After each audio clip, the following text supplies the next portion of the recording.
Toda vez... Eu sempre grito, vou começar de novo.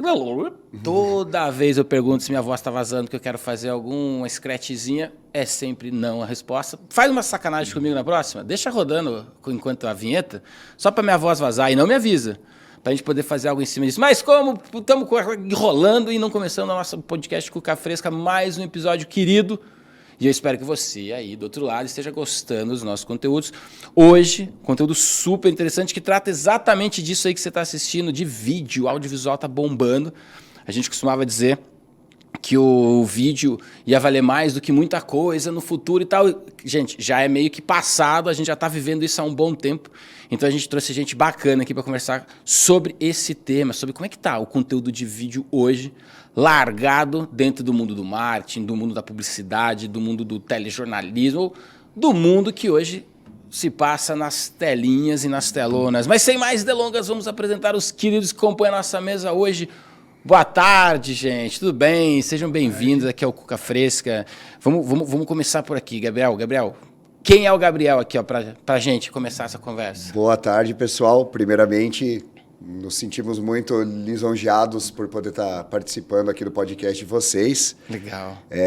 Eu sou o Gabriel Furlan, né? Eu sou formado em publicidade pela PUC, lá de Curitiba. E eu sou um dos sócios, juntamente com o Marcos e com o Henrique, que não pôde comparecer, da GH Filmes. Então, a gente tem 12 anos de caminhada aí no audiovisual. Eu já trabalhei um tempo em Curitiba também. E estamos aí na estrada. Legal, já trabalhamos junto. Já. Sabe? A qualidade está comprovada aqui. Se desse pra gente editar, eu colocava os vídeos no trator. Já fizemos bastante coisa bacana. E aí, Marcos, tudo bem? Tudo certo. Obrigado pelo convite. Eu sou Marcos Lima, sou roteirista. Hoje eu cuido também da pós-produção da GH Filmes, né? Então coordeno toda a pós. Faço algumas direções também junto com o Gabriel e com os meninos, mas a minha pegada mesmo é a parte de roteiro, né? Sou da casa aqui também. Legal. Formado em publicidade pela FASU, antes de se tornar FAG, mas Você sabe que eu também comecei na FASU, né? Começou lá? A minha entrada na graduação de comunicação foi na FASU, antes da FAG fazer a aquisição, só que eu fiz um ano e acabei indo embora, acabei indo me formar lá em São Paulo. E era uma turma boa, turma que botava a mão na massa, porque a gente morava numa cidade que tem uma brincadeira que a gente faz aqui, hoje é tudo mundo de Toledo. Hoje é tudo mundo de Toledo. Toda segunda-feira eu tenho que me policiar aqui, porque as piadas estão sempre engatilhadas com relação a Toledo e Cascavel, mas é saudável. Mas e eu acho que isso é uma boa maneira de a gente começar o nosso papo. Por quê? Apesar, o Gabriel é mais novo, né? Você tem idade do Gabriel, Marcos? Quantos anos você tá? Eu tenho 37. O Gabriel tá mais com perto 33, de mim. A idade do menino, olha lá, menino. Mas eu tô com... Vou fazer 44. Eu trabalhei com XDCAM. Eu tenho 43. Eu também, rapaz. Betacan, XDCAM. Nossa, eu ia entregar nas emissoras em Curitiba, tipo de office boy. Nossa, você tem noção do que era na época, cara? A gente fazia um vídeo... Eu lembro uma vez que eu fiz um comercial que rodou o Brasil inteiro, a gente tinha, sei lá, umas 15 fitas para distribuir nas praças, mandar pelo correio, era uma loucura, mas a gente vai chegar lá. Eu queria usar a nossa história, o Gabriel se formou em Curitiba, mas, Marcos, eu queria usar a nossa história como dar o start no nosso papo. Por quê? Nós morávamos numa cidade onde o audiovisual não tinha o mesmo impacto que tem hoje, anos-luz do que acontece hoje, tanto é que quando eu voltei para Toledo, sei lá, 2003, 2015, quase 15 anos depois, 2016, já tinha até festival de curta. Inclusive, vocês ganharam o primeiro festival de curta com a GH, né? Ganhamos. Então, olha o salto que a cidade deu. E a gente precisava fazer acontecer, né, Marcos? A gente não podia ficar à mercê das emissoras ou das produtoras da época, né? A gente precisava fazer acontecer. Como é que vocês veem, usando esse gancho da nossa história, de movimentando o audiovisual numa cidade onde pouco se acreditava, logo depois vieram as cooperativas e aí começaram a realmente mostrar crédito para a gente. Mas como é que vocês veem esse salto? Como é que está hoje? Como é que era antigamente? Como é que a gente resume esse salto do conteúdo em vídeo? Do antigamente eu posso falar. Cara, Toledo é uma cidade muito nova ainda, né? Mesma idade de Cascavel, 70 e poucos anos ali. Isso para a história da comunicação é muito pouco, né? Se você for avaliar. Então, os empresários mais antigos estavam acostumados a lidar num mercado onde eles eram os únicos, você não tinha concorrência. Então, a comunicação era tratada como um luxo, assim, não, isso que eu não preciso fazer, minha demanda já está alta, não tem como produzir mais, não vou entregar. Então, tudo que era feito ali era feito com uma necessidade muito específica de ampliar mercado ou de sair para fora, mas nada era feito internamente. Então, esse cenário veio se transformando principalmente como meio de concorrência. A gente viu isso muito, muito claramente quando as empresas deixaram de ser as únicas, né? E você viu muitos mercados morrerem ali, as grandes redes chegando na cidade, o pessoal não se mexia, farmácia. Hoje você não encontra mais farmácia de bairro, como tinha antigamente, hoje é só rede. Né? Tem muita coisa. Loja de roupa, as redes estão chegando. Então o pessoal está tendo que se coçar hoje. Né? Você vê marcas que são tradicionais na cidade, que são lojas do município, tendo que correr atrás, principalmente em varejo. Né? Mas E o conteúdo de vídeo é uma baita de uma estratégia nesse sentido, né? Quando a gente começou a parte publicitária com um vídeo institucional para o cliente deixar no site. Então a gente tinha dois modelos de produto, era o institucional técnico e o institucional emotivo, que a gente falava. A gente colocava pessoas na mesa, família. Mas eu vejo assim, é uma coisa que está em evolução ainda, né, em relação às capitais, e a gente teve que ir aprendendo a formatar produtos, né, para conseguir atender o pessoal, sabe? Com o tempo a gente foi vendo que, além do institucional, a gente poderia fazer alguns outros tipos de vídeo interno, por exemplo, vídeo do dia do trabalho ou algum vídeo técnico de ração, e a gente teve que se adaptar à nossa região. Porque, assim, eu acho que muitas vezes quando você inicia uma carreira, né, no mercado publicitário, a gente tem aquela ideia, né? Eu, quando comecei a fazer publicidade, falei, não, eu sou criativo. Mas, pô, é difícil ser criativo quando, às vezes, você tem que fazer, né, não para o povo da produção, mas, eu tenho que fazer um cardápio. Você sonha em fazer uma propaganda para uma marca de cerveja, né? Sim. Que você vai poder pirar, que você vai poder fazer. Eu acho que esse é um dos grandes dramas do publicitário, quando ele cai no mundo real, conseguir trazer um pouco de criatividade para algo um pouco mais simples, muitas vezes, né? Algo que tem um objetivo de comunicar alguma coisa e não, né, você acaba cortando essa possibilidade de você ser tão criativo em determinados momentos, né? A gente vê muito a queda dos mitos, né? A gente tinha lá atrás uma produção extremamente pontual, né? Porque a concorrência em si ela era pouca. Você atravessava Barão, para quem é de Toledo, você atravessava Brasil, para quem é de Cascavel, você atravessava a Duque de Caxias, para quem é motoboy e está precisando de um capacete lá em São Paulo. Então, assim, você atravessava a rua, você via sei lá, Anabel, Pitol, você tinha uma loja de cada coisa. E hoje você tem um monte. E a gente via algumas grandes redes de supermercados investindo no vídeo do varejo, né? Que é o preço e tal. E, de repente, veio essa quebra de paradigma, onde outros vídeos começaram a surgir. Gabi, você acha que isso pode ser devido à queda de custo também para produzir? Olha, eu acho que, claro que ainda existem grandes produtoras, mas até pela experiência que eu tive no tempo que eu trabalhei em Curitiba, muitas delas fecharam por terem estruturas muito grandes e a tecnologia veio evoluindo a ponto de você não ter que carregar um caminhão de luz, né, para iluminar um cenário. Agora o ISO da câmera já deixa mais claro, já tem recursos de edição que facilitam. Mas ainda existem as grandes produtoras. Eu acho que o que realmente mudou foram as mídias, né? Surgiram muitas novas mídias, né? Hoje em dia o cara pode, com pouca verba, às vezes publicar alguma coisa, patrocinar alguma coisa no Instagram, por exemplo, fazer uma campanha. Coisa que quando só tinha televisão era muito mais complicado. Menos gente tinha cacife para executar uma campanha. Quando você fala mudar as mídias, tem uma frase, cara, que eu carrego comigo já há uns quase 10 anos. Eu estava fazendo parte de um time que estava desenvolvendo projetos digitais para uma empresa do varejo. E aí o patriarca da família que controlava a empresa falou assim, coloca X mil em tal emissora e o cliente entra na loja. O resto é blá, blá, blá. E aí você fala agora com relação a explorar as diversas mídias. Essa premissa que o cara lançou lá atrás está morta, né? Cara, ela... Agora eu também cuido da parte de mídia lá. Isso é muito cultural, tá? Tem até agências da região aqui que guardam uma verba para fazer para o dono, onde ele assiste.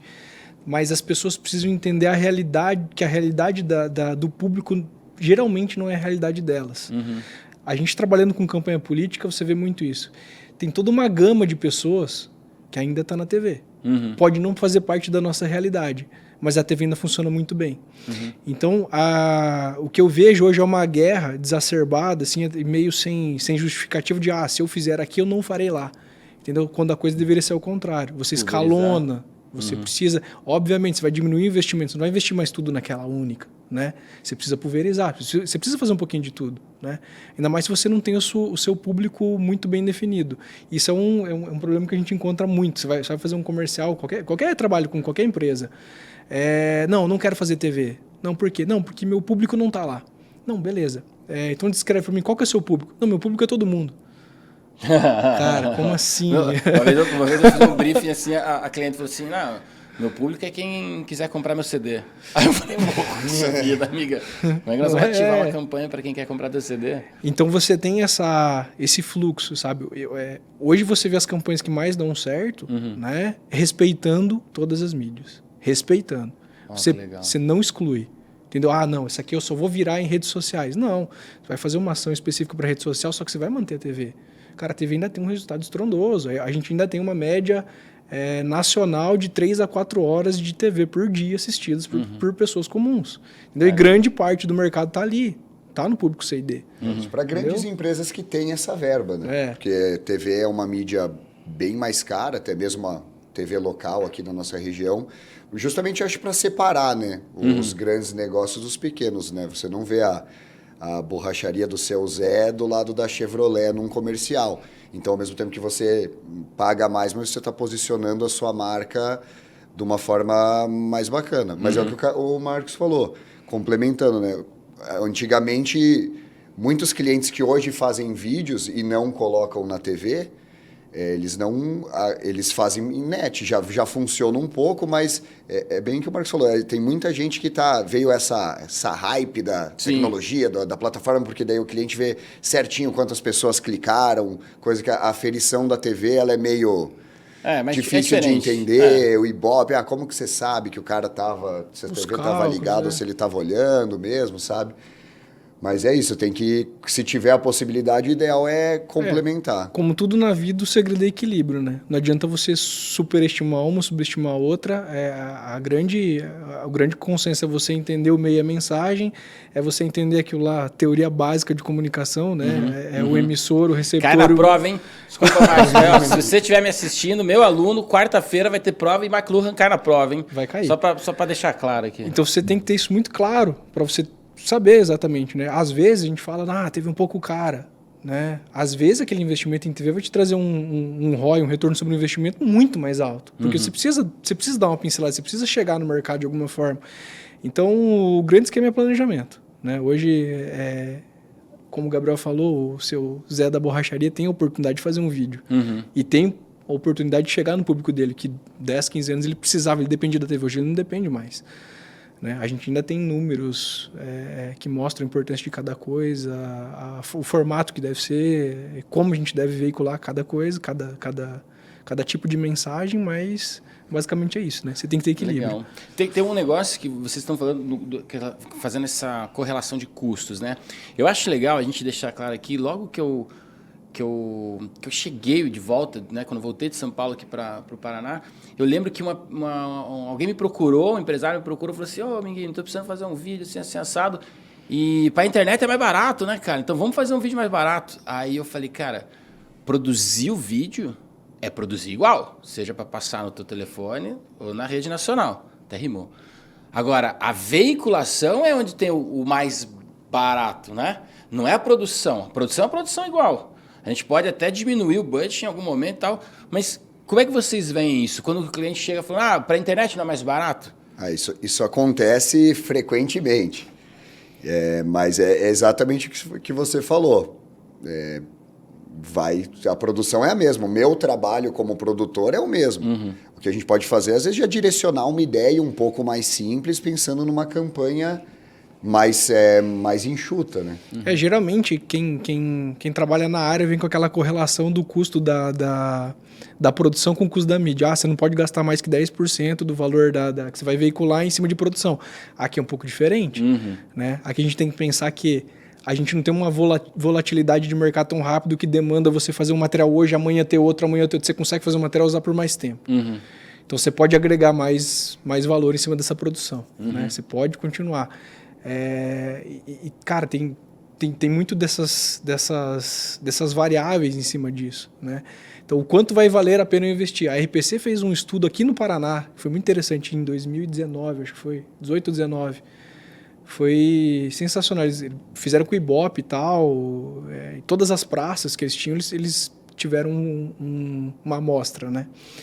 Eles conseguiram, no final, determinar que materiais bem produzidos as pessoas estavam dispostas a pagar 30% a mais por aquele produto. Que legal. Entendeu? Então você tem essa questão de, cara, aqui na nossa região, vale a pena você gastar mais com produção, às vezes, do que com a própria veiculação por causa disso. Você tem mais uso, né? Você tem mais oportunidade, você consegue... Você não tem tanta agressividade de mídia, assim. Você consegue trabalhar ela por mais tempo. Aqui as waves de mídia elas são mais longas e demoradas. Você consegue deixar um material veiculando lá 3 meses no Globo Rural, uma inserção só. Vai funcionar direitinho, sabe? Então, é diferente. Você consegue fazer cortes para redes sociais. Então, dá para aproveitar melhor a produção. Esse esquema de bem produzido, eu até lembro dessa palestra, ele comparou a você comprar uma mesma camiseta numa loja popular ou numa loja chique. Né? O cara que investiu no ambiente, na marca dele, você pode comprar uma camiseta branca por R$50. Agora, se você entrar lá numa loja mais popular que está num cestão, uma camiseta branca, a mesma camiseta branca você pode achar caro, entendeu? Não, e o legal é que, assim, a metodologia que eles fizeram foi muito interessante. Eles colocavam um vídeo para um cara aleatório na rua assistir. Ó, esse aqui é o vídeo do tênis X. Quanto você pagaria por esse produto? Tanto. E era um vídeo ruim.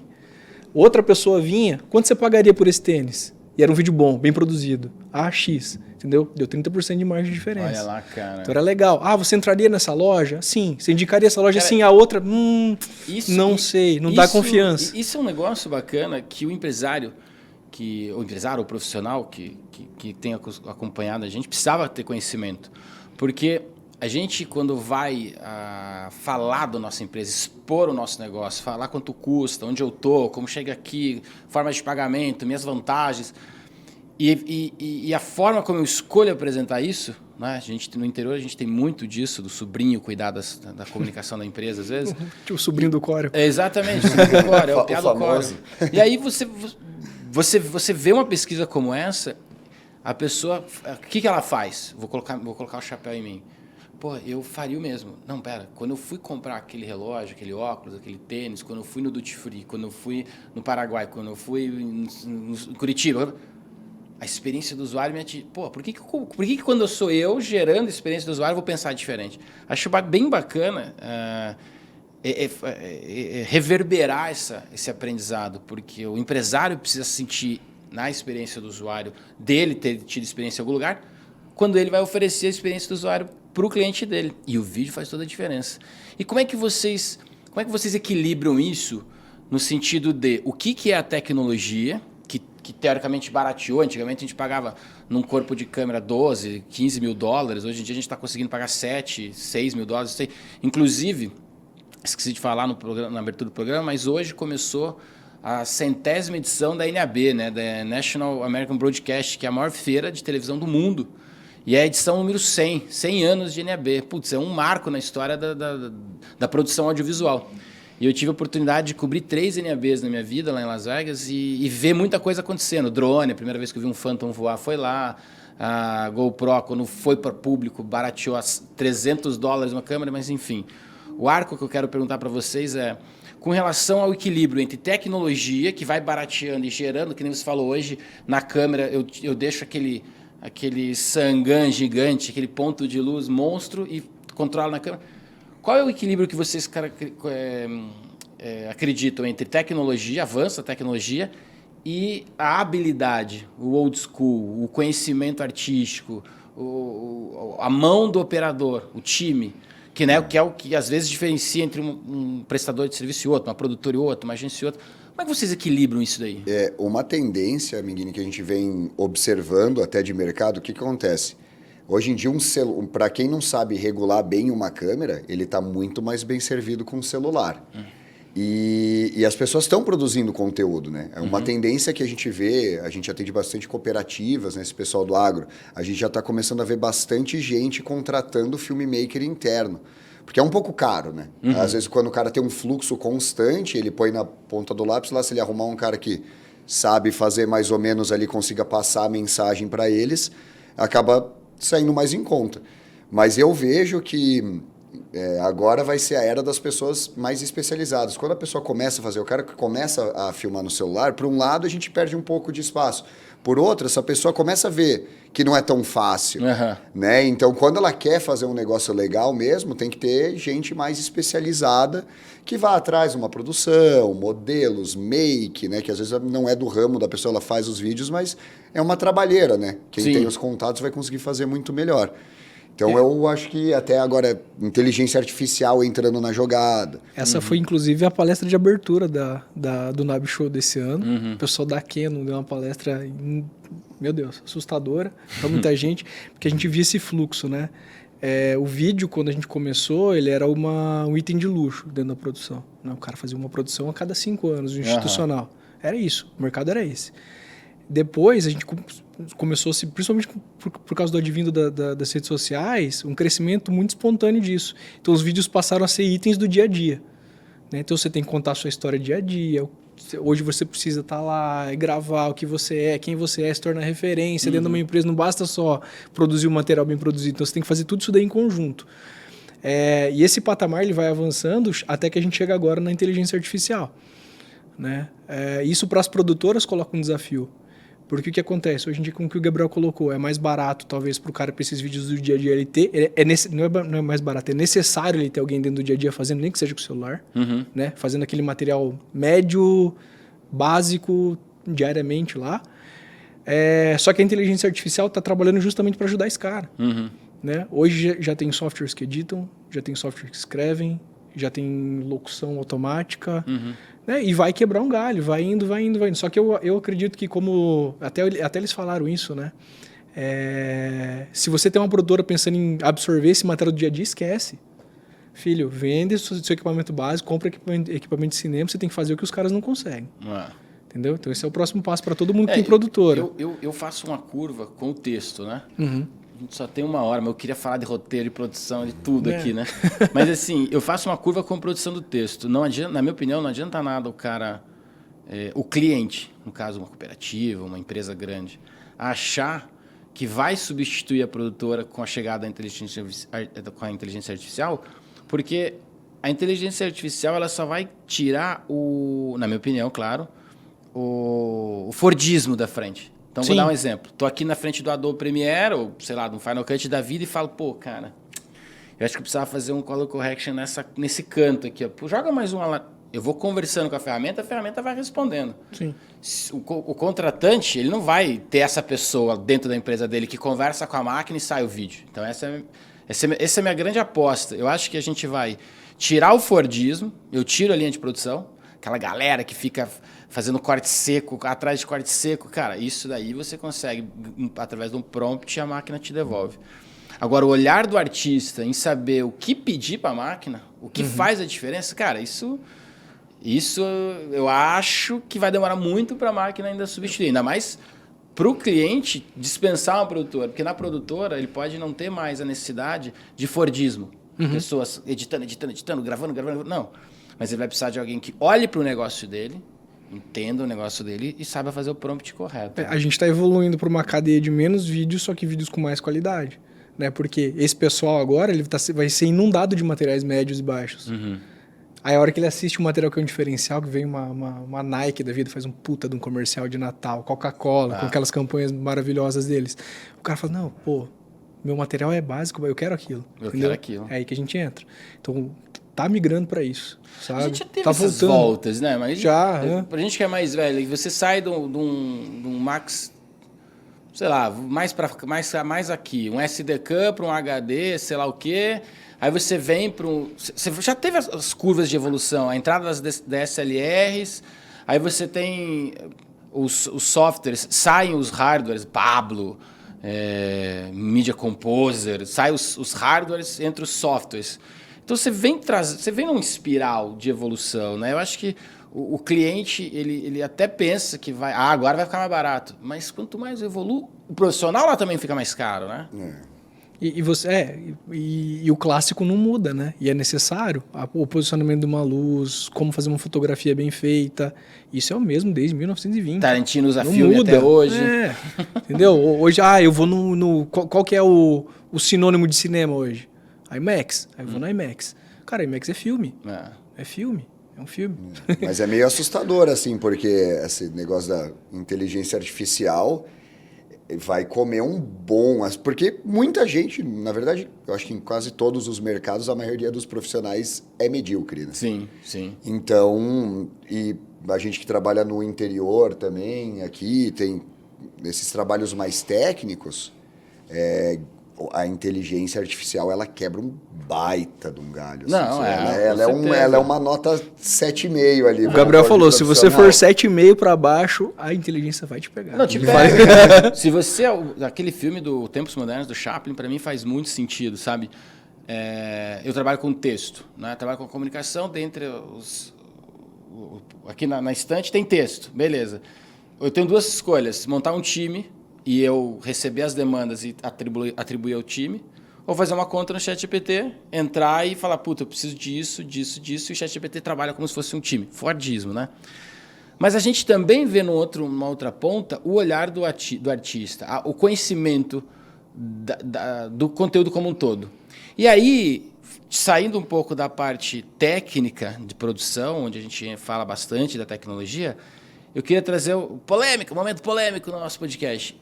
Lembra daquela loja de magazine que começou a entregar celular para os funcionários, e os funcionários começaram a fazer vídeos cara, é a coisa do jeito mais tosco do mundo. Aí eu não quero entrar no mérito quem produziu nada, mas como é que vocês veem esse conteúdo como um todo? O conteúdo de vídeo... Puta, cara, eu não sei se vocês já viram, mas o cara tinha um que ele fazia live... E aí ele falava assim, esse colchão aqui, agora, para quem está assistindo, metade do preço. É só vir aqui na loja, esse colchão aqui, 50%. E, de repente, o cara vendia o colchão, ao vivo, né?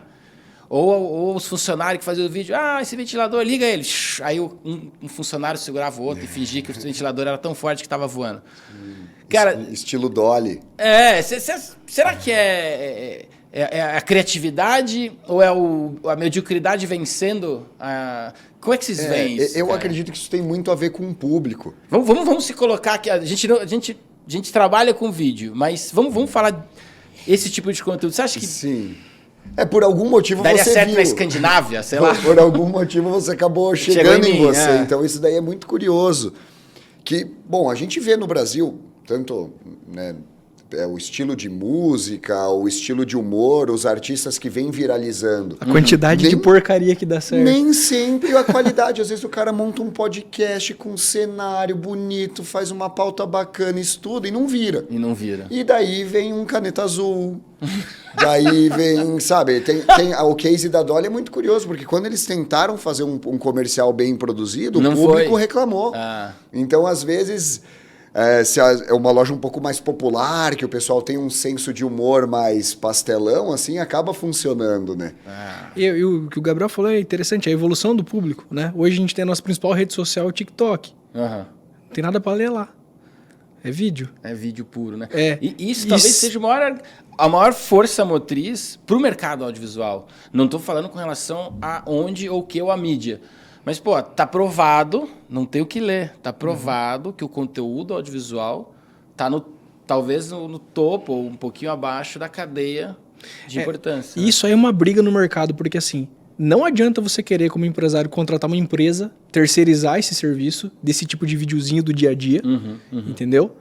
E não adianta você, como produtora, tentar atender esse mercado. Primeiro que é um mercado que não vai te pagar bem, você não vai conseguir... O cara não vê valor, né? Não vê valor.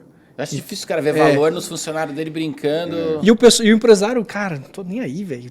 Vem aí, faz pra mim os videozinhos, não sei o que lá e tal, e toca o pau. Você perde diária, que é uma coisa muito preciosa para um produtor que tem um mês de 30 dias e tem um faturamento a bater. Os funcionários é um mercado que paga um pouco melhor do que o normal. E você não pode. Uma meia diária vale muito para você ir lá e só às vezes captar uma coisa dessa. E o empresário não vai querer te pagar porque não tem produção, é só o funcionário dele. Como é difícil botar a sua verba no meio ali, entendeu? Sim. Daí, nesse mercado a gente atua como? A gente pode treinar e capacitar essa pessoa que vai fazer isso interno, mas a gente orienta, cara, faz interno. Cara, porque você precisa ter identidade da coisa, tem que ser alguém de dentro. Não adianta eu vir de passar fora. o produto que vai ser anunciado. Então você vai ficar incomodando o cara, cadê? Qual vai ser o assunto? Daí acaba virando um peso pro próprio porque cara, é um negócio pro cara fazer assim... Sim. Olha esse microfone aqui, ó, na oferta agora, entendeu? Aí o cara envolve a agência, chama a agência vai pensar na ideia, vai acionar a produtora, vai orçar, vai voltar o roteiro, volta pro cliente, aprova e tal. O vídeo que era para fazer em 2 minutos demora 2 semanas para sair. Cara, uma vez eu vi um camarada, fotógrafo, que ele começou a postar ele viu o celular roubando um pouco do negócio dele e falou, quer saber de uma coisa? Vou dar um curso, faça sua foto com o celular. Vocês acham que o conteúdo em vídeo ele está aí? A gente tem um curso aqui na FAG, Produção Audiovisual, que todo ano, esse ano, após a primeira turma aqui depois do vestibular, tem 32 alunos, 43 alunos, negócio assim. Então, o conteúdo audiovisual, ele gera muito desejo, né? Você acha que compensa, em determinado momento, vender, não a consultoria, mas o treinamento de ensinar também a produzir o vídeo? Porque tem muito empresário, que é o que a gente está falando aqui. Quer produzir um vídeo, putz, cara, eu tive uma ideia agora, preciso subir um vídeo no ar, ou ter um evento, vou levar uma produtora, uma puta de um budget. Não, vou pegar meu time, cada um com o seu telefone. Você acha que compensa para esse empresário investir no colaborador dele, fazendo algum tipo de capacitação? E vocês, do outro lado, oferecendo esse tipo de capacitação, que é para deixar bem claro, isso aqui não é meu mercado, mas eu posso subir um pouquinho o sarrafo do teu time. Porque a hora que você sobe o sarrafo, você vai precisar de mim lá na frente para fazer o vídeo com o sarrafo lá em cima. Como é que vocês veem isso? A gente já fez isso uma vez, né? Um case interessante de um parceiro nosso que tinha um e-commerce bem grande de tecidos e ele começou a desenvolver cursos online, né, nesse ramo da costura e ele... Mas assim, não é um produto que a gente formalizou. Até porque, né, a gente tem que ter um pouco de um foco e tomaria um certo tempo ali. Mas eu acredito que é interessante, sim. Principalmente se essa tendência for crescendo, né? Porque o que a gente vem acompanhando aqui é muito recente, do pessoal ter o povo interno fazendo. A gente vê, cara, corretor imobiliário, técnico agrícola... Seguro, muita gente tem consórcio. Que fazer. E a gente até tinha um curso antes da pandemia de produção e edição com celular, só com dispositivos móveis. Caramba. Né? Era legal. Demais. Só para eu finalizar, desculpa, o que a gente fez? A gente prestou essa assessoria com ele, passamos uma lista de equipamentos, como iluminar, passou uma semana lá ensinando o cara, agora o cara tá tocando, tem 3 estúdios internos dele, tá arrebentando de vender curso, e ele precisava, às vezes, só daquela afinada ali, aprendeu, tchau. Tá fazendo mais vídeo que nós já. E recomendo e tudo mais. E pode ser que num futuro, quando ele precisou fazer o material de venda dele, ele veio pra gente. Ele fez um manifesto que ele fez, aí trouxemos atores de Maringá e tal, daí ele voltou com a gente. Ele não perdeu o cliente, né? Claro. É o lance da experiência. Você oferece um pouco mais, gera uma experiência bacana pro cara, o cara volta, o cara indica, o cara recomenda. E o vídeo ao vivo? Como é que a gente falou um pouco do celular e tal, pensou em vídeo, pensou em celular, vem muito a questão do vídeo ao vivo. Por fim, eu quero que a gente fale de podcast, porque não é à toa que a gente adorou receber vocês aqui, porque vocês também têm um programa de podcast, então a gente poder enriquecer esse papo. Mas antes da gente chegar lá, né, porque o podcast era para se ouvir, hoje em dia é mais para se ver, né, ou para se ver também. Mas e o vídeo ao vivo? Como é que vocês veem esse mercado do ao vivo? Seja streamando algo como, por exemplo, um grande evento, que nem a Casa Casella, o Casimiro, o Galvão Bueno, agora também tem o seu próprio programa. Sejam os streamings como Netflix, que tem uma lei, né, lei 12.000 e alguma coisa, que eu não lembro mais.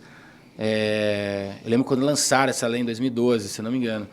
E que agora tem que ter uma porcentagem que o Brasil, quem é de fora quer trabalhar aqui, tem que produzir aqui dentro. A gente vê 3%, cidade invisível, um monte de gente, um monte de conteúdo. Como é que vocês veem o streaming como um todo? Seja o ao vivo, a gente pode até dividir o ao vivo ou a plataforma de streaming, eventos ao vivo, como, sei lá, um próprio sorteio de carro do supermercado. Como é que vocês veem esse mercado?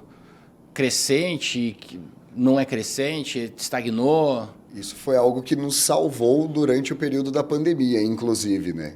Que a gente teve que se reinventar com esse novo produto. Como a gente atende bastante cooperativas, eles têm as assembleias, né? As AGOs. Então, por lei, eles têm que fazer assembleia para ter a votação. Então, no período de pandemia, como teve muita coisa que não dava para viabilizar, ainda por ser no interior e atender muito agro, a gente conseguiu continuar rodando, mas a gente começou a transmitir essas assembleias. Então, a gente aprendeu a fazer votação, cadastrar o pessoal bonitinho. Interações, né? Palestrante de fora. A gente fez muito evento com o pessoal em loco e conectava um cara de São Paulo com um cara de Curitiba. E o cara dava palestra e saía, voltava, você transmitia para cá. Então, era uma gama de soluções assim, para realmente conseguir tocar as coisas durante a pandemia, que foi um período bem, bem complexo. Cara, 90% de todos os meus amigos, todos os meus colegas de conexão aqui de vídeo, de produção, produtora, que eu converso aqui do Oeste, cara, 90% comenta das assembleias das cooperativas. Faltou produtora para tanta assembleia em determinado momento. Eles não podem parar, é estatutário, né? Então, eles precisam fazer as coisas e, digamos assim, o vídeo nessa época foi a ferramenta. Foi a solução que eles encontraram para conseguir. Forçou a evolução, né, dos empresários, porque já o negócio de você fazer uma call estava ali, mas muitos empresários mais tradicionalistas, assim, não, eu quero ir lá apertar a mão do cara. Então, muitas vezes, esse período fez as pessoas se adaptarem a isso de forma forçada, mas rápida, né? Qual o custo que tem para o cara ir viajar? Claro que o contato presencial ainda vale, né? É outro momento. E agora a gente tem as chamadas híbridas, cara, né? eu juro para você, eu acho que eu não lembro de eu fazendo uma videochamada importante antes da pandemia. Zero. Eu não lembro assim, putz, teve aquela vez que eu fiz uma videochamada para fazer uma apresentação. Não, zero. Era ou uma bobeira via telefone, esqueci o nome da videochamada da Apple, ou não tinha. Meet, do Google, Zoom, zero, eu não lembro. E hoje, cara, você faz 2 de manhã, 12 à tarde. E a possibilidade que a gente presenciou, poxa, você consegue contratar um palestrante de peso e combinar um valor bem mais tranquilo com o cara, porque ele transmite da casa dele, você fala com o assessor dele, já passa uma letra ali. Hoje em dia todos eles já sabem, já tem os equipamentos em casa, mas isso traz umas possibilidades muito legais, né? Tem empresas que nós fizemos, são 2 etapas, né, geralmente nas cooperativas. Você tem a convenção de vendas, que é uma que eles têm que trazer representante de vendas, às vezes do mundo inteiro para cá, pegar um hotel, fazer festa e jantar e palestra, os caramba, e os caras agora estão fazendo online e pegando essa verba que eles investiram em trazer todo esse pessoal e retornando para essas pessoas. Entendeu? Como, sei lá, uma viagem, pacotes um benefício, de bonificação. E o pessoal curte bem mais, né? A gente tem clientes que foram para assembleias no ao vivo, agora passou a pandemia, eles não quero voltar. Entendeu? O cara tem um mercado que dali de Toledo tem filiais em São Paulo, Santa Catarina, Rio Grande do Sul. Ele precisaria fazer uma em cada cidade. Ele faz uma vez só, junta todo mundo, mata. Cara, e não tem como... Lógico, tem muita gente que vai voltar um pouco, vai fazer algo, vai ficar híbrido realmente. Mas é um caminho sem volta, né? O mercado do vídeo ao vivo ele é um caminho sem volta. A geração mais nova, ela não vai ter esse mesmo apreço. A gente fala de cooperativa, por causa aqui da nossa região, mas a geração mais nova ela não vai ter esse mesmo apreço pelo tete-a-tete que o fio do bigode, vou aproveitar que o senhor está de bigode, né? O fio do bigode que funcionava muito bem com os nossos pais, lá com os nossos avós. Isso, tem um change rolando aí. O game tá mudando, né? E para o futuro é mais assustador ainda, porque a pandemia deixou umas sequelas nas crianças ali, que elas têm uma dificuldade hoje tremenda em cima do contato, né? E você vê uma geração inteira aí de adolescentes que foi criada assistindo um cara jogar, em vez de jogar. né? Olha que loucura, cara. A gente Você lembra entendeu? que a gente se reunia pra trocar fita do Atari. Sim, e os moleques fazer lá em LAN de casa CS. Assistindo... CS já é novidade pra mim. Meu negócio é Battletoads, Ó. Tartaruga Ninja, Mario, caramba. Mas eu fico imaginando... Hoje o cara fica no telefone vendo alguém jogar e isso é a diversão pra ele. Poxa, Sim. cai pra dentro, cara. E da mesma forma com que você teve um crescimento exponencial disso, hoje você tem uma saturação de mercado. Então, até durante a pandemia, todo final de semana era live de sertanejo, live. De repente live começou... do Instagram. Cara, você abriu o micro-ondas, tinha uma live. Você pegava uma cerveja, encheu a o geladeira, saco, né? tinha uma Porque live. chegou uma hora e começou a pegar mal. Tinha né? live no forno, Entendeu? você vai fazer uma live lá, aquelas bolinhas em cima do Instagram. Tudo Parecia show do Coldplay, né? Toda hora tem um. Então a gente sentiu isso, sabe? Chegou um momento, só que a galera saturou. Então, quando a pandemia passou, muita gente falou, não, calma, deixa eu voltar para o presencial e tal. Mas a gente sente que o próprio público está pressionando. Mantém, cara, não preciso sair de casa, eu assisto aqui e tal, não, legal. Teve aquele case, né, da empresa que perguntou para os colaboradores, fez uma votação entre eles, porque eles faziam convenção, levava para o hotel e tinha show e tinha bebida. Consultaram os colaboradores e eles preferiam que fosse live, que eles não tinham que viajar, deixar a família deles. Então, uma coisa que eles achavam que eles estavam proporcionando um baita de um negócio para eles e a galera preferia ficar em casa. É cultural, cara? Porque mudou um pouco. Quando eu morava em São Paulo, teve uma época que eu trabalhei com uma produtora, Veloz TV, que a gente fazia muito convenção da Whirlpool, né, que é Consul, Brastemp, da Behringer, Ingelheim, que é remédio, farma e tal. A gente fazia... Rolou a esteira do Merchan aqui. Falei com 400 marcas e ninguém pagando nada, mas beleza. Então, colocamos aqui... A gente fazia muito evento. Cara, e eram convenções muito fera. Mas muito. Se o cara passa uma pesquisa e o nego fala que vai ficar em casa, vou lá, vai dar na cara dele. Era Costão do Santinho, era Mogi, o Golf Hotel lá de Mogi. Eram só lugares legais, né? Será que não é cultural? Porque realmente eu tive essa experiência aqui em Cascavel. Teve um final de ano, a gente no ano da pandemia, nós fizemos o evento de final de ano, Amigo Secreto, essas coisas, live, cada um no seu PC, dentro da empresa. Todo mundo chegava na empresa, porque vale alimentação, a gente não podia parar. Então, no final de 2020, ali, a gente tinha um público híbrido e um público dentro da empresa. E nós colocamos uma árvore de Amigo Secreto e durante a semana todo mundo deixou o seu presente lá. E no dia final do ano, fizemos uma live da empresa, Amigo Secreto, ia até a árvore, sem ninguém, só o fotógrafo para fazer o registro, para não ficar ninguém perto, e pegava o presente. E a hora que as pessoas chegavam em casa, tinha uma pizza com adesivo, escrito, ficar junto e tal, Eucário, né? Esperando cada colaborador em casa, não fizemos um evento. No ano seguinte, fizemos uma votação, e foi apertada a votação, mas o evento presencial ganhou, quando liberou o presencial. Mas eu falei, galera, bastante gente votando para fazer híbrido, cara, para fazer de vídeo, para fazer de casa. A gente fez uma entrevista com o Pedro Calassi, ele tem um construtor lá na cidade, e, cara, levantou um dado interessante lá no meio da conversa. Você tinha uma procura por imóveis, que eram imóveis cada vez menores, né? Tipo, estúdio, casa, sala, quarto, tudo integrado, não sei o quê, pra cidade.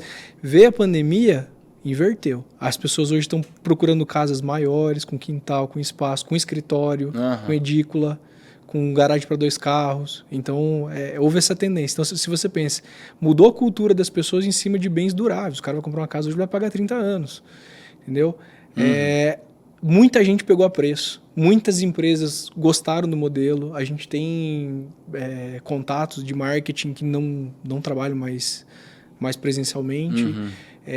A gente atende Electrolux, sei lá, acho que pelo menos uns 30%, 40% da parte de escritório dele ali, de marketing, vendas e tal, é tudo em casa. Olha lá. Tem diretores de empresas que não aparecem mais agora. Então você tem essa tendência. E tudo está sendo resolvido por dentro do audiovisual. Querendo ou não, é o nosso mercado. Né? Ele está crescendo. Mais cedo ou mais tarde o cara vai querer investir numa câmera melhor, num microfone melhor, para as pessoas entenderem ele melhor. Sim. Vai querer fazer um curso, vai querer se aperfeiçoar.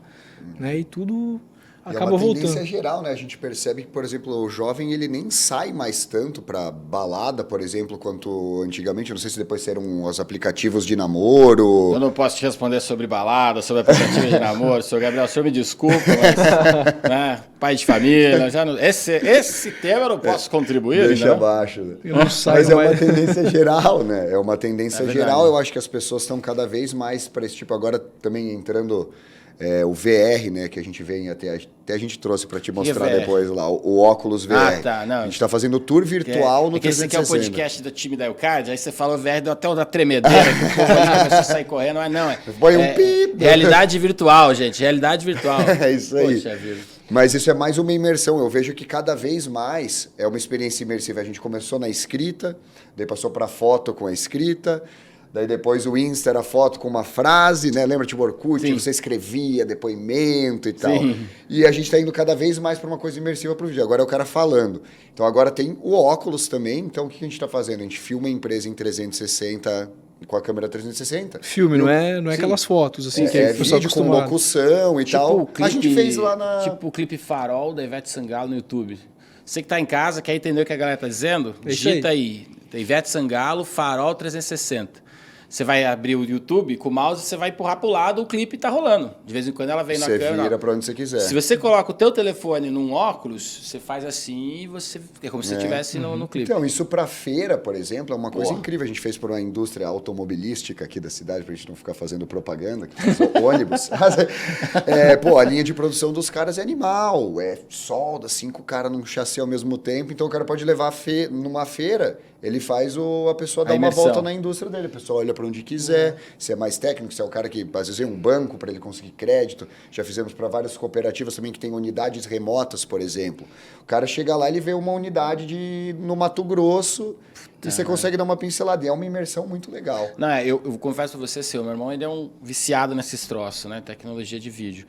E agora ele tá com um óculos que, sei lá, custa o preço de uma moto, num PC que é um processador da NVIDIA não sei o quê, e joga os games dele lá. Cara, eu passo mal, eu tenho labirintite. Você bota um negócio daquele, agora ele fala, corre! Como corre?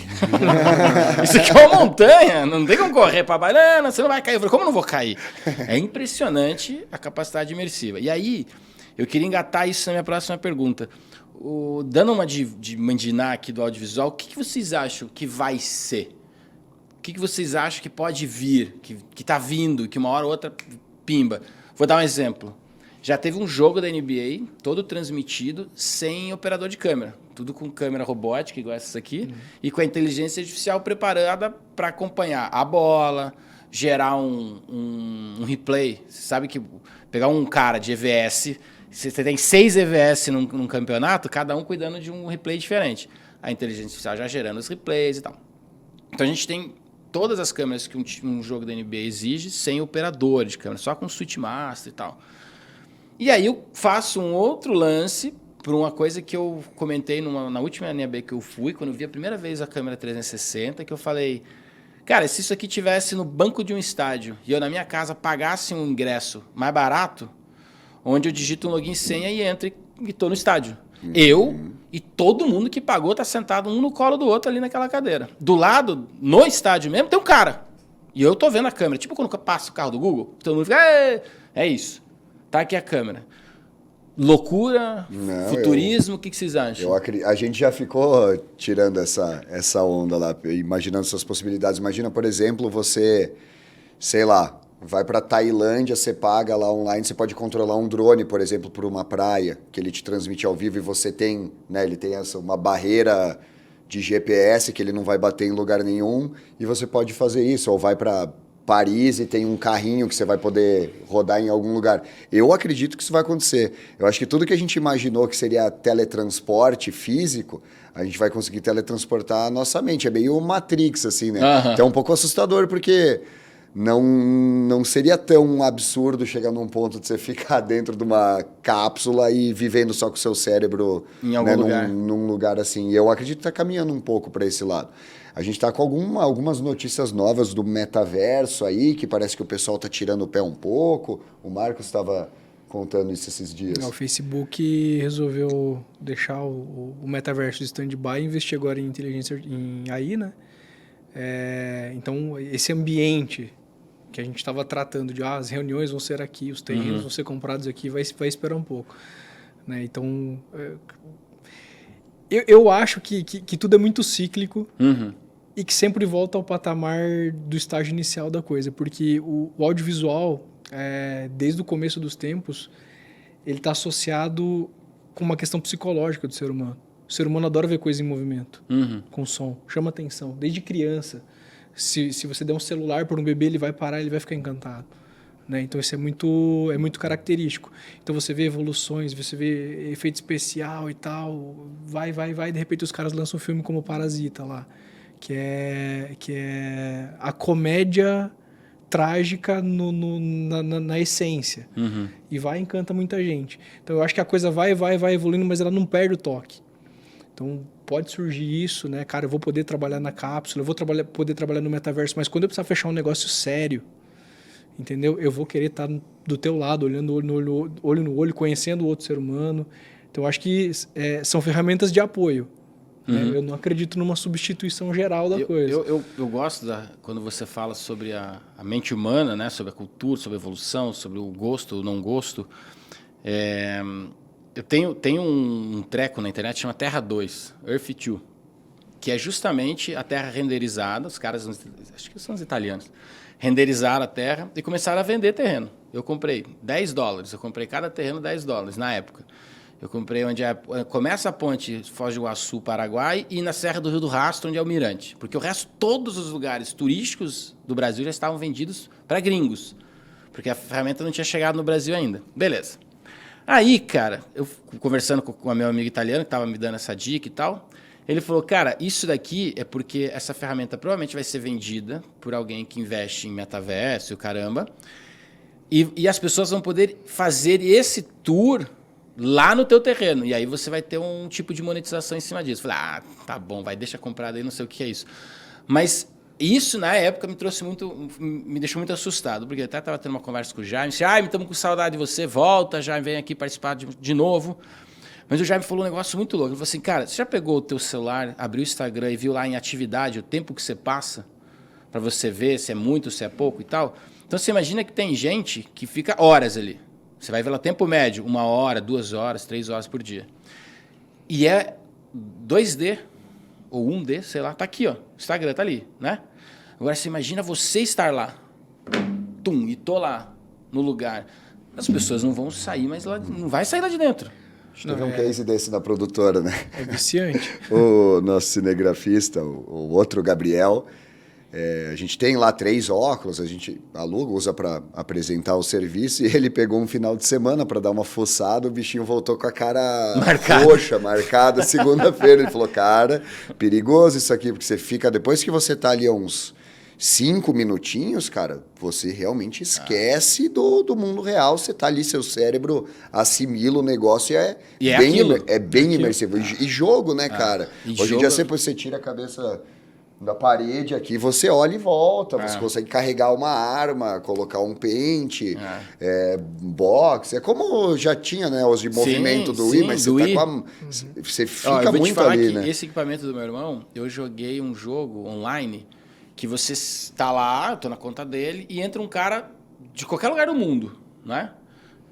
E aí, cara, é tipo Tron, tá ligado? O filme Tron, que você joga um disquinho e tal. Esse aí tem o nativo do... Pô, exatamente. Caraca, meu. Você vai conversando com o cara e quando você vê, sai um adversário, entra outro, você perde uma, ganha outra. Eu perdi todos, pegar fogo no apartamento, você nem viu. Nem viu, cara. Você nem viu. Mas tem... o Gabriel até estava conversando com o pessoal de Curitiba, com os amigos dele lá de uma produtora. Os caras criaram um estúdio, né, no metaverso. Você compra um aparelho, né, que você acopla ao óculos. Por exemplo, você ligar uma guitarra. Daí você pode tocar a guitarra e um chinês toca baixo. Você visita o estúdio dele, onde já estavam criando um mercado, por exemplo, a Tokstok já ia vender alguns itens para decorar o estúdio, e você consegue editar a música junto. Então fica a sua tela do seu computador e o computador dele, com programas reais de edição de música. Você fica vendo o avatar do cara, conversando com ele. É como se você sentasse junto com ele, editar uma música. Não, põe esse efeito, tira. E é com fidelidade, porque você tem um equipamento. Para não dar delay e tal.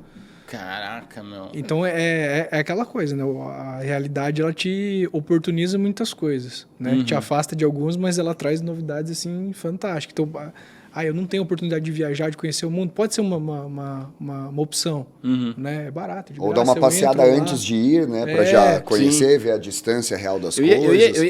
Cara, dá vontade de a gente ficar nessa, né? Eu ia comentar do cinema imersivo, né? Que é uma coisa, também uma proposta que eu ouvi numa INEB e nunca mais rodou. Que é você chegar em casa ou no cinema mesmo e coloca um óculos. E você é a câmera. Hoje o cinema, o cara te coloca na câmera, como um Bruxa de Blair, um Tropa de Elite e tal. Ou você assiste, né? Dependendo do enquadramento, dependendo da posição de câmera, formato e tal. Imagina você ser um personagem do filme. Então você bota o óculos, o filme começa, aí você vai vivendo. Sentado, você vai olhando para o lado, vai tocando o filme e você é um dos personagens do filme. Você vê a mão do cara, ou você vê a tua própria mão e não sei o quê. Daqui a pouco você sai do cinema, foi com um colega e falei, e aí, você olhou para cima naquela hora tal? Eu falei, não. Pô, em cima tem uma aranha, olha para cima. Vou assistir o filme de novo e naquela hora tal eu vou olhar para cima. Porque naquela hora, a primeira vez que eu assisti, eu estava olhando para o lado. Eu falei, cara, isso vai explodir a minha cabeça. Não, imaginar que você tá no cinema e tal. E aí tem a curva disso virar realmente cinema, né? Porque uma coisa é você chegar naquele quiosque, que tem o carro que fica assim, joga água. Isso não é cinema. Isso é a estrutura para fazer isso tá pronta e eles já estão usando. Só que eles estão usando para fazer efeitos especiais. Se não me engano, a Universal tem um e a BBC tem outro. Mas o da BBC foi o primeiro. É um estúdio, são 320 câmeras.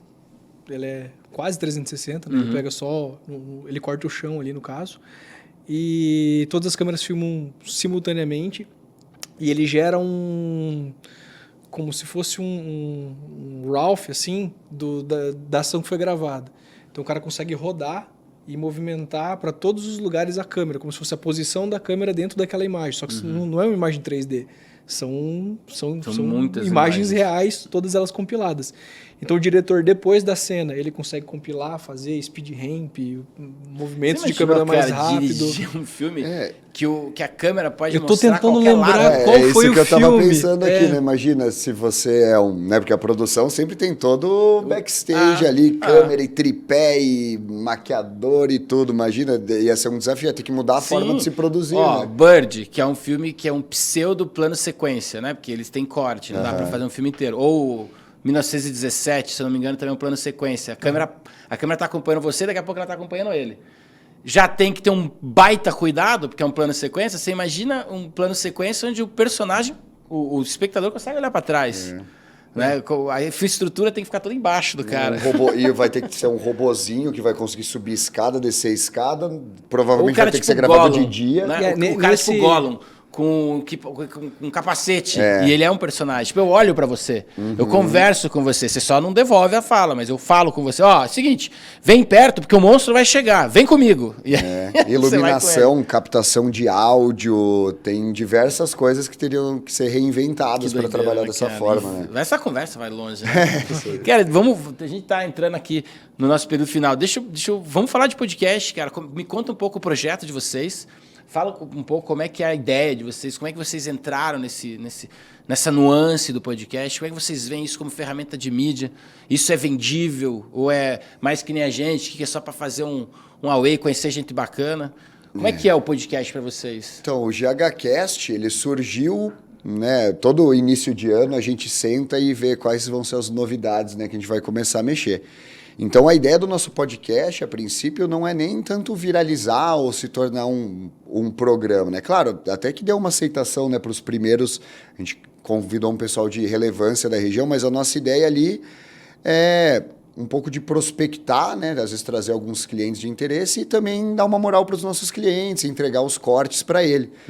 E assim, já logo no segundo ou no terceiro já começou a aparecer gente. Porque o que acontece? O podcast é uma ferramenta bem legal para se produzir conteúdo. Então, poxa, você faz uma pauta, né? É legal que você meio que faz uma entrevista dirigida com o cliente. O cliente pode propor a pauta, a gente ainda não trabalhou dessa forma, a gente ainda não vendeu. Mas, não vendemos, não. A gente fez, por exemplo, a gente já gerou materiais para o nosso cliente lá, o Pedro Calaça, que a gente fez o podcast com ele. O que a gente fez? Vários cortes, 8 cortes de fala deles com cenas dos empreendimentos deles por trás. Então, poxa, às vezes em 1h20, você consegue gerar, sei lá, 10 materiais de 15 para o cara. E você puxando a fala dele, então não fica forçado. É legal para quem assiste. Dificilmente a pessoa vai saber, às vezes, se é pago, né? Você pode cobrar, ó, eu cobro X, eu vou fazer um podcast de 1 hora e te entregar X cortes. Você pode fazer pacotes, né?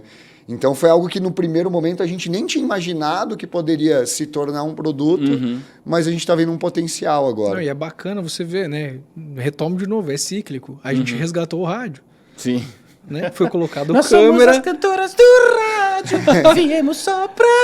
Nossa, isso é 1930, cara. A gente colocou algumas câmeras no estúdio e de agora o conteúdo mais assistido no YouTube é podcast. É o conteúdo mais consumido. Né? Então isso volta nos ciclos, né? Porque eu acho que a gente teve um momento das produções, né? Da propaganda de margarina lá, claro que ainda existe, mas eu vejo que as pessoas, né, depois que teve a internet, as pessoas mesmo falando dos seus produtos, eu acho que o podcast ele traz um pouco mais essa verdade, né? Do cara falando alguma coisa do coração ali na hora. É bem rádio mesmo, sim, né? Sim. As pessoas já não estão caindo muito mais nessa magia das propagandas. Elas querem saber o que alguém falou sobre o produto, quem usou, ou qual que era a ideia do dono, por exemplo. Então ela traz uma sinceridade na comunicação. Né? Eu acho legal isso. Vocês trouxeram o Anderson, né, da Primatos, trouxeram a Solange do Cicobi, se eu não me engano. Eu achei bem legal que essa tua fala mata a minha ideia, exatamente. Você puxa algumas verdades e a pessoa entrega. Como eu comentei aqui, a gente estava em off falando, a ideia do Cuca Fresca aqui é isso. O Cuca Fresca é um acrônimo dos nossos valores, né? Cultura, capacitação, foco no cliente e tal, resultado. Mas o nome veio muito a calhar, porque a gente não... Você vê, a gente não tem... Agora vamos para o quadro, toca a vinheta do pergunta, não sei o quê. Não, a gente não entrou nessa ainda de vinheta, quadro, porque a ideia é justamente gerar isso, trazer o cara para o que ele gostaria de falar mesmo, sem... Eu até vejo que às vezes chega um entrevistado que começa muita postura, eu falo, amassa esse papel aí, joga isso fora, vamos conversar, vamos bater papo. Porque nós estamos vivendo a fase da essência, né? Como você falou, né, Gabriel? Se a gente quiser virar midiático, talvez eu tenha que partir para um outro quesito, né? Um outro tipo de investimento. E eu acho legal, assim, você trazer a pessoa, às vezes nem, né, abrir muito a pauta para ela não vir com respostas prontas, né?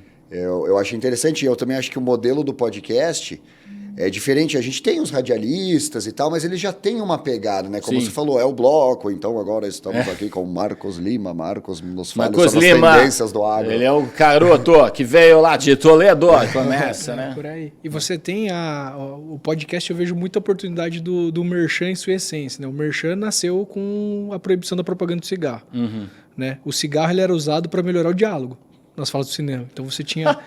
você sentia dois atores conversando lá, o cara, vai, fuma. Dava aquela pausa, assim, o diálogo ficava mais gostoso. Como você filmava com fita, né, com filme de rolo, o filme é caro. Então isso ajudava. O cara esqueceu, dá uma tragada ali, lembrei o texto, continua. Então ele era usado como um recurso de economia de filme. E depois da proibição, os caras, todo mundo que é descolado fuma, cara. Então juntou essa oportunidade.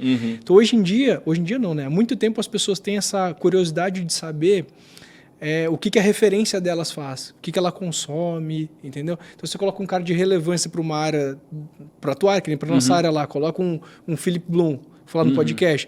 Você quer ver o cara contando que programa que ele edita, que plugin que ele usa, qual técnica ele faz de luz. Você tem esses interesses, sabe? E eu acho que o podcast ele trouxe isso daí bem mais à tona do que... Antigamente você tinha que consumir isso em revista, assistir uma matéria com o cara, então era muito difícil. Hoje o podcast aproxima disso e tem muito conteúdo. E no dia a dia do pessoal, né, mais corrido, o cara consegue colocar, às vezes, mesmo tendo vídeo, ele pode escutar no Spotify enquanto ele está indo para o trabalho, né? Ele pode deixar rodando enquanto ele cozinha. Sim.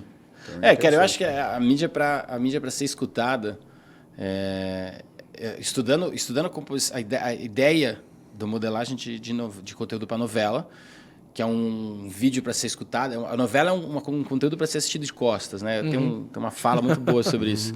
E aí, quando você vem para o podcast, e vou caminhar, vou andar de bicicleta, estou dirigindo, estou cozinhando, estou em casa, ou estou fazendo alguma coisa e ouvindo. Cara, é muito legal porque de vez em quando você fala, isso eu quero ver eles falando sobre isso. 90% você pode ouvir. Tá entregue o conteúdo, mas tem umas coisas que falam, deixa eu... vou olhar para a cara dele, ele falando isso. Fala olhando na minha cara agora. Então tem esse vai e vem, né, de poder consumir a mídia de forma diferente. E até uma questão cultural, a gente está acostumado a ouvir, entendeu? Então, por exemplo, se lançar um podcast, hoje o nosso, a gente lança ele no Spotify e no YouTube. Eu vejo no Spotify. E tem como você postar com vídeo hoje. O nosso tá com vídeo bonitinho, mas eu escuto ele, eu ouço ele. Agora, uma geração que foi criada no TikTok, não tá acostumada com ler conteúdo, com ouvir conteúdo. O cara quer ver o vídeo? Não, e cresce vertiginosamente. Até quando a gente falou lá atrás, eu esqueci de comentar. Eu tenho um camarada, o Felipe, que ele me ligou esse tempo atrás e falou, cara, estou produzindo dramaturgia para o TikTok. Inclusive, ele recebeu até um prêmio num festival que teve recentemente de um dos conteúdos que ele produziu. Dramaturgia, como se fosse uma série. Ele tem uma série na Amazon Prime e ele está construindo série agora para o TikTok. É impressionante o volume do consumo disso. E o Brasil ainda, perto do exemplo que ele trouxe lá, que não sei se era Coreia ou China, tá engatinhando para consumir a dramaturgia no TikTok. Mas está acontecendo. Tá acontecendo. Hoje eles falam que a média lá... Tem a briga, né? Quem é da internet fala que o pessoal fica 4 horas na internet, 3 e pouquinho na TV. Quem é de TV fala que é o contrário. E não se somam, né? Tem que tirar uma média disso. Mas você vê que as pessoas consomem hoje de audiovisual, não só de redes sociais nem internet. Em média, 3 a 4 horas por dia. Caramba. É conteúdo. É muito coisa. Porta dos Fundos para assistir, cara. Por aí. Tipo, cara, pra gente fechar, me diga uma coisa. A gente falou aqui do streaming, falamos do podcast, falamos das lives com as cooperativas, falamos dos institucionais, do avanço, né, do que era para hoje.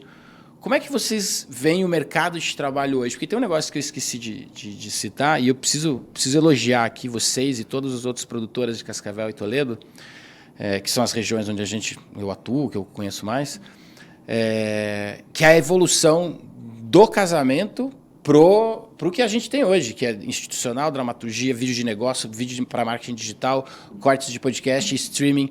A evolução de vocês é impressionante. Vou dar um exemplo aqui. Eu lembro quando eu cheguei de Toledo, estava conversando com alguém, eu não sei se era o Ricardo Vipich, não sei se era com você, Gabi, uma vez que a gente estava conversando, que eu comentei assim... eu fui uma vez para o Panamá com a Whirlpool e a gente grava as atividades.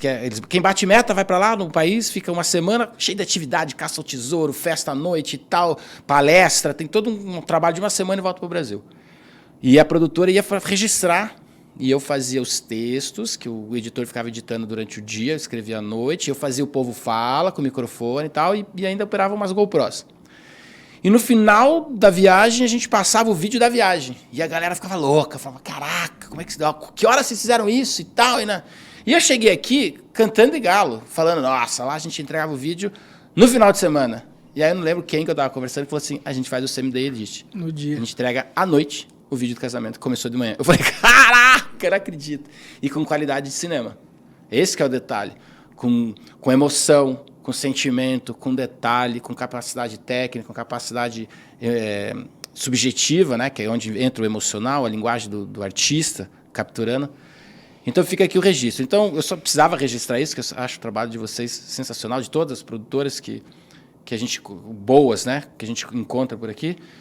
E aí como é que é essa curva? Para a gente fechar, como é que é o mercado hoje? Como é que vocês veem o mercado hoje para a produção audiovisual como um todo? Olha, eu acho que, assim como todos os outros mercados, você tem que ter um produto bom e você tem que ter um comercial bom também, né? Claro que muita coisa ainda é do boca a boca, né? Você faz um trabalho legal, por exemplo, para uma empresa do agro, daí ela está numa feira, outra empresa vê, e ele vai rodando. Mas, assim, quando eu vim de Curitiba para cá, e isso até falar para o pessoal que está estudando aí, eu não tinha a menor ideia do tamanho do mercado. Porque apesar da gente estar no interior, a gente tem vários clientes que são os maiores do Brasil em determinada coisa aqui. Que legal, cara. Então o mercado é bom. Existem várias maneiras de se trabalhar. Tem gente que é mais focado em produção, para agências, faz produção com modelos. Tem gente que se formata mais para atender empresas diretamente, que é um pouco o nosso caso, né? A gente também atende agências, mas por a gente ser de Toledo, que é uma cidade um pouco menor, menos agências, a gente não tinha como viver de agência em Toledo. Então a gente se formatou para fazer desde o roteiro até uma veiculação na TV para poder atender direto o marketing. E aí a gente encontrou um mercado legal, que é esse mercado mais institucional. Por exemplo, a gente atende Electrolux, a gente não faz o VT que passa no Fantástico da geladeira, mas a gente faz o vídeo do dia do trabalho. Então, eu acho que tem um mercado bom, você tem que saber quais são suas possibilidades, o que você tem na mão e como você pode rentabilizar em cima disso e trilhar um caminho. E aí pensar nessa evolução, né? Se for entrar agora para estar abaixo dos 75%, a máquina vai te pegar.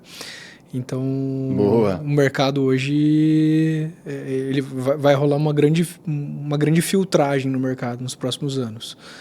Né? Vão sair muitos profissionais que entregam aquele material do dia a dia, isso aí vai ser incorporado nas grandes empresas. É uma necessidade. Hoje você precisa ter audiovisual constante em qualquer empresa. Micro, média, gigantesca, você tem que ter esse conteúdo. As pessoas consomem isso. Hoje, a gente tem dados incríveis, assim. Quase 75% do fluxo da internet hoje é de vídeo. Mais de 80% das pessoas hoje que compram um produto assistem um vídeo antes de comprar o produto. Caramba. A taxa de compartilhamento do material audiovisual é 1.200 vezes maior do que uma foto ou de um texto. Cara, isso eu fico entendeu? Fissurado por isso. Então, assim, não é mais uma necessidade, cara, é vital para tua marca, para tua empresa ter vídeo. Entendeu? E as produtoras precisam se adaptar, né, e começar a construir um novo cenário para conseguir fazer esse material com mais relevância, com mais aceitação, um material que dure mais tempo, né, que seja... que encaixe na mídia. Que encaixe na mídia, sabe? Porque esse material do dia a dia as empresas vão ter que acabar criando a manutenção. O Eco Moliterno, uma vez eu fui numa palestra dele, ele falou assim, antigamente a gente fazia... Todo briefing tinha 5 vídeos de 60 segundos. Agora a gente tem 60 vídeos de 5 segundos, ou 5 vídeos de 30 segundos. Agora a gente tem 30 vídeos de 5 segundos. E aí ele mostrava umas campanhas da Stella Atuada, do McDonald's, puta, cara. Isso é muito interessante, né? Essas versões, porque isso também é uma coisa que no decorrer da nossa carreira a gente percebeu. Eu preciso fazer um vídeo que vai reverter para o cliente para ele fazer mais. Então, diferente daquele vídeo que a gente só fazia no site, hoje em dia tem essas versões, né? 60, 30, 2 de 15 e um bumper edge de 5. Então a gente tem que fazer formatos para o cara conseguir rodar esse material. 16:9, em pé, quadrado. Você é do audiovisual, né? Você vê um cara filmando assim, você fala, vira essa câmera. Nossa, cara, agora a coisa mudou. Eu já mordi ali. Você filma com a câmera e faz agora o cara faz a câmera. Aula, você viu alguma aula que eu dei, né, Marcos? Porque, cara, eu tinha um slide, cara, que era celular em pé, não sei o que lá, meus amigos brigavam comigo. Quer dizer, eu brigava com eles, porque eu via eles filmando assim, assim eu falava, tua televisão em pé? Vira esse telefone, rapaz, tua televisão não é deitado. Cara, hoje, quem não souber filmar em pé, por que filmar em pé e quando filmar em pé, tá ferrado. Hoje, a empresa que mais perdeu o mercado, que estava em ascensão dentro do audiovisual, foi a Blackmagic. Sério? Por quê? Isso é novidade pra mim. Não filmavam em vertical. Lançamento da NAB ontem. Agora nossas câmeras filmam. A gente atualizou hoje de manhã. Agora ela filma. A Black vira, ela filma na vertical.